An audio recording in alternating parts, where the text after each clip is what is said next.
আমি কোথাও বসে ডিভোর্স নিয়ে ডিসকাস করতে চাই না। দুজন মানুষ একটা সময় ঠিক করেছিলেন একসাথে থাকবে, একটা সময় ভালো লাগছে না, থাকছে না, এবং আইনি পথে তারা সেপারেট হচ্ছে। অ্যাটলিস্ট মারামারি তো করছে না, বা দুজন দুজনকে খুন করে দিচ্ছে না, মার্ডার করছে না।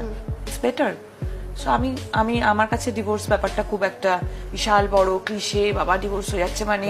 কারো যদি থাকার থাকে থাকবে, যদি না থাকার থাকে থাকবে না। জীবনে প্রত্যেকটা ইন্ডিভিজুয়াল হিউম্যানের হ্যাপি থাকার অধিকার আছে। এবার ভেঙে গেল রাজ শুভশ্রীর সংসার। টলের অন্যতম চর্চিত তারকা দম্পতি রাজ চক্রবর্তী এবং শুভশ্রী গঙ্গোপাধ্যায়। তাদের প্রেম থেকে শুরু করে বিয়ে, সন্তান সবকিছুই বরাবরই থেকেছে লাইমলাইটে। কিন্তু সম্প্রতি টলিউড পাড়ায় কান পাতলে শোনা যাচ্ছে এক ভিন্ন সুর। গত কয়েকদিন ধরে জোর গুঞ্জন রাজ ও শুভশ্রীর সুখের সংসারে নাকি চির ধরেছে। এমনকি তাদের বিবাহ বিচ্ছেদের কথাও শোনা যাচ্ছে দীর্ঘদিন ধরে আলাদা থাকছেন রাজ শুভশ্রী। বিধানসভা নির্বাচনের হারের পর রাজ শুভশ্রীর সংসারে চির ধরেছে।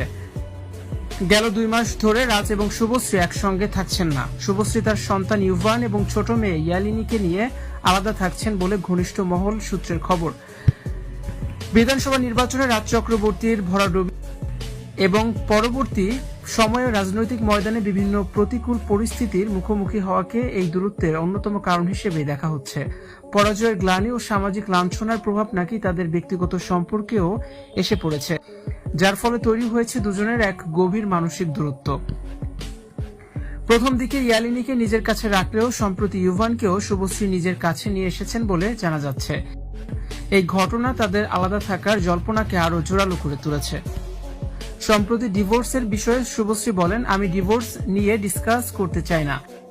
শুভশ্রী এই মন্তব্য স্পষ্ট করে যে শুভশ্রী ডিভোর্সকে খুব সাধারণভাবেই নিয়েছেন। রাজু শুভশ্রীর বর্তমান সম্পর্ক সত্যিই কোন দিকে মোড় নিচ্ছে তা কেবলই এখন সময়ই বলে দেবে। জানা যাচ্ছে খুব শীঘ্রই এই বিষয়ে বড়সড় ঘোষণা দিবেন শুভশ্রী ও রাজ।